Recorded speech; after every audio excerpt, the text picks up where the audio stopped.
आपने पंचायत सीरीज तो देखी होगी, जिसमें एक सचिव भैया होते हैं, ग्राम पंचायत सचिव।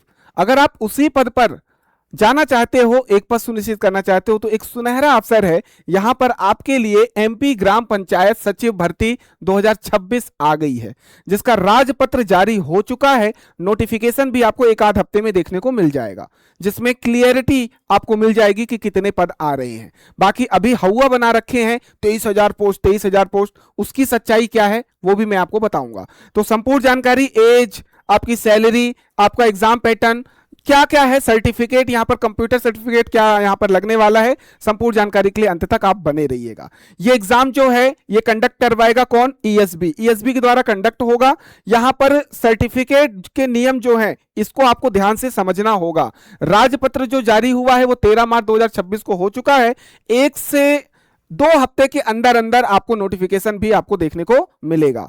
पदों की स्थिति जो YouTube पर भरमार है कि एमपी सचिव जो भर्ती 2026 है उसमें 23,011 पद आएंगे, 23,011 पद आएंगे, ऐसा कुछ नहीं है।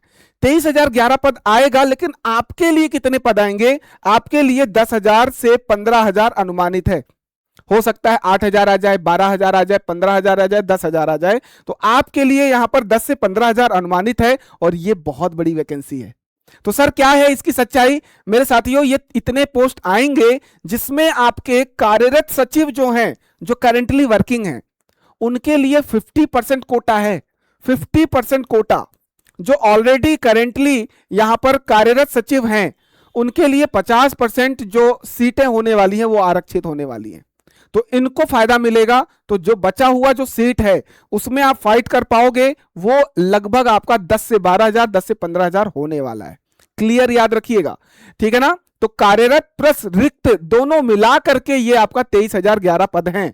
ठीक, अगर आप ग्रेजुएट हो तो आप सीधे यहां पर भर सकते हो। बाकी अगर आप कार्यरत सचिव हैं और आप 12वीं पास हो तो आप यहां पर भर सकते हो इस एग्जाम को। ठीक, यहां पर जिलेवार इन पदों का विवरण आपका दिया गया है कि छिंदवाड़ा में 790, धार में 763, अलीराजपुर में 288, ऐसे करके आपके हर जिले का यहां पर पदों की संख्या यहां पर ब्यौरा दिया गया है। तो इसमें कोई समस्या नहीं है। एग्जाम कौन लेता है? ईएसबी के द्वारा एग्जाम लिया जाता है, और कैलेंडर में यह भर्ती नहीं दी गई है, लेकिन राजपत्र जारी हो चुका है और नोटिफिकेशन भी बहुत जल्द 1 से 2 हफ्ते में देखने को मिलेगा। तो एग्जाम की तैयारी आप शुरू कर दीजिए, क्योंकि एग्जाम फटाफट ले लिया जाएगा ईएसबी के द्वारा। ठीक, कौन भर सकता है फॉर्म? आयु, शिक्षा और कंप्यूटर योग्यता, आओ फटाफट देख लेते हैं। तो आवेदन के 2 रास्ते हैं। एक, आप जो फ्रेशर हो, आप सीधे प्रतियोगी परीक्षा के माध्यम से सरकारी नौकरी पा सकते हो, कि आप एग्जाम दो और क्वालिफिकेशन प्राप्त करके और इसमें एक पद सुनिश्चित कर लो। या फिर अगर आप ऑलरेडी ग्राम रोजगार सहायक पद पर हैं, जीआरएस पद पर हैं, तो आपके लिए भी सुनहरा अवसर है, क्योंकि आप लोगों के लिए 50% कोटा ऑलरेडी आरक्षित रिजर्व किया गया है। ठीक, ये इंपॉर्टेंट है। बाकी अगर आप फ्रेशर हो तो ग्रेजुएशन आपको चाहिए, अनिवार्य है। और अगर आप ग्राम रोजगार सहायक पद पर ऑलरेडी हो तो आप 12वीं पास हो तो भी आप मान्य हो, आप लोग इस पद पर सुनिश्चित एक पद सुनिश्चित कर सकते हो, या एलिजिबिलिटी आपकी पूरी होती है। यहां पर आपकी आयु सीमा, अगर आप फ्रेशर हो तो 21 से 35 वर्ष, और अगर आपका ग्राम रोजगार सहायक पद पर ऑलरेडी कार्यरत हो तो 50 वर्ष तक आपकी आयु छूट दी जा रही है। यहां एज रिलैक्सेशन 50 वर्ष अधिकतम। ठीक, यहां पर कंप्यूटर के कौन से कोर्स होने चाहिए? आपका डीसीए, पीजीडीसीए में से कोई भी एक होना चाहिए। सीपीसीटी अनिवार्य है, हिंदी टाइपिंग यहां पर अच्छे से आना चाहिए। तो इसमें से, और ये दोनों अनिवार्य हैं। कोर्स के लिए और भी मैं आपको क्राइटेरिया बताता हूं कि डिप्लोमा किस किस चीज में होना चाहिए, कहां कहां से मान्यता प्राप्त होनी चाहिए, डीसीए या पीजीडीसीए, साथ में सीपीसीटी चाहिए ही चाहिए। बाकी आरक्षण का लाभ, कुल पदों का 50% विशेष रूप से आरक्षण मिलेगा किसको? जीआरएस, जो ग्राम रोजगार सहायक पद पर ऑलरेडी कार्यरत हैं। बाकी सरकारी नियमानुसार जो आरक्षण मिलता है category wise, SC, ST, OBC और पीडब्ल्यूडी, सभी को उसको मिलने वाला है, वो सरकारी नियमानुसार। जो आपका फाइनल जो आपका नोटिफिकेशन आएगा उसमें आपको सारा ब्यौरा दिया रहेगा।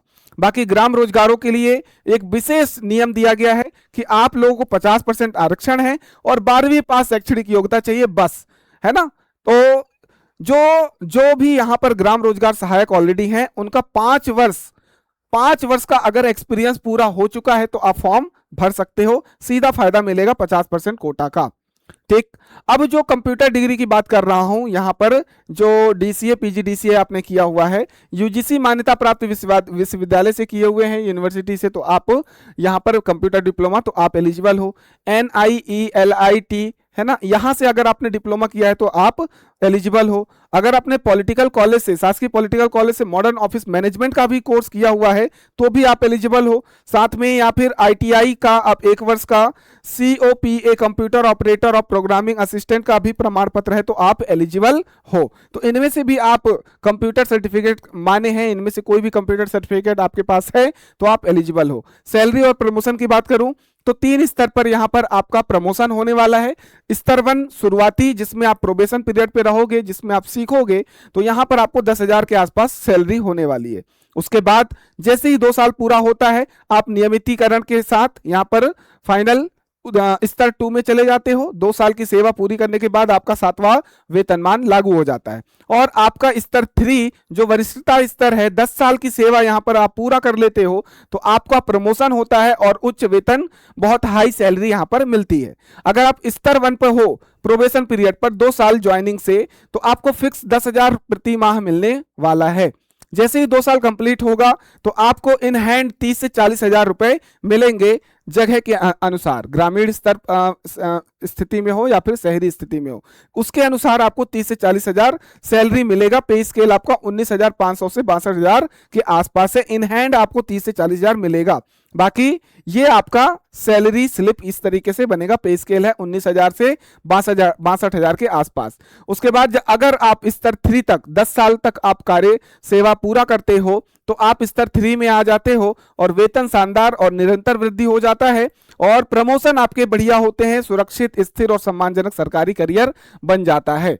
अगर मैं प्रक्रिया, चयन प्रक्रिया और एग्जाम पैटर्न की बात करूं तो सिंपल 1 डे एग्जाम है, सिंगल एग्जाम आपको क्वालिफाई करना है। उसके बाद आपका डॉक्यूमेंट वेरिफिकेशन होगा, मेरिट लिस्ट के द्वारा आपकी ज्वाइनिंग हो जाएगी। तो सिंपल 1 दिन का एग्जाम है, पेपर दो, उसके बाद डॉक्यूमेंट वेरीफाई कराओ और सरकारी नौकरी पालो। अगर मैं सिलेबस की बात करूं तो यहां पर सिलेबस क्लियरली यहां पर दिया नहीं गया है, क्योंकि अभी इसको राजपत्र में जारी किया है और राजपत्र में आ गया इसका मतलब वैकेंसी हमको 1 आध हफ्ते में मिल जाएगी। जैसे ही इसका मेन नोटिफिकेशन आएगा उसमें आपके सिलेबस को भी डिस्कस किया जाएगा। अभी जो संभावित एक्सपेक्टेड जो सिलेबस है वो इन सब्जेक्ट के इर्द गिर्द होने वाला है, जिसमें देखो गणित तो आएगा ही आएगा, रीजनिंग आएगा, सामान्य ज्ञान आएगा ही आएगा, हिंदी इंग्लिश में से हो सकता है एक सब्जेक्ट को ले ले, कंप्यूटर यहां पर डिप्लोमा वगैरह मांग रहा है तो कंप्यूटर भी होने की पूरी अनिवार्यता है। करंट अफेयर ऐसा होता ही नहीं है कि कोई एग्जाम में करंट अफेयर ना हो। एमपी का पेपर है तो एमपी जीके भी होगा ही होगा। बाकी पंचायत से संबंधित है तो पंचायती राज सब्जेक्ट भी ऐड हो सकता है और मैनेजमेंट डालेगा कि नहीं डालेगा ये क्लियर बाद में मिलेगा। बाकी जनरल, हिंदी इंग्लिश, आपका reasoning, math, general knowledge, GK, current affair, ये तो आने ही आने हैं। कंप्यूटर, इनका आप बढ़िया तैयारी अभी से करना शुरू कर दो, वरना लेट हो जाओगे और ये वैकेंसी आपके हाथ से निकल जाएगी। बाकी तुक्केबाजी के लिए आपको मैं बता दूं कि अगर आप तुक्का लगा करके कोई एग्जाम देते हो तो उससे आप थोड़ा सा सतर्क हो जाओ, क्योंकि यहां पर है नेगेटिव मार्किंग। नए पैटर्न के आधार पर कड़े नियम के अनुसार यहां पर नेगेटिव मार्किंग होगा, 1/4 यहां पर नेगेटिव मार्किंग होगा, तो आप लोग उसी तरीके से एग्जाम की तैयारी करोगे। बाकी हमारे एप्लीकेशन पर बहुत सारी ऐसे एग्जामों की तैयारी करवाई जाती है, तो श्री रमा एकेडमी का एप्लीकेशन आपको एप्लीकेशन पर मिल जाएगा, ऐप स्टोर पर मिल जाएगा। ये आपका दिया गया नंबर कॉन्टैक्ट नंबर है, इससे आप संपर्क करके अपने डाउट्स वगैरह क्लियर कर सकते हो। हमारे व्हाट्सएप ग्रुप से जुड़ सकते हो, हमारे सोशल मीडिया से जुड़ सकते हो, जिनके लिंक डिस्क्रिप्शन में दे रखे हैं। मिलते हैं अगले सेशन में, और इसमें कोई भी डाउट हो तो कमेंट सेक्शन में छोड़ देना। अगली वैकेंसी और अगले सेशन में मिलते हैं। तब तक आप स्वस्थ रहेंगे, मस्त रहेंगे, जबरदस्त रहेंगे, प्यार बनाए रखेंगे। धन्यवाद।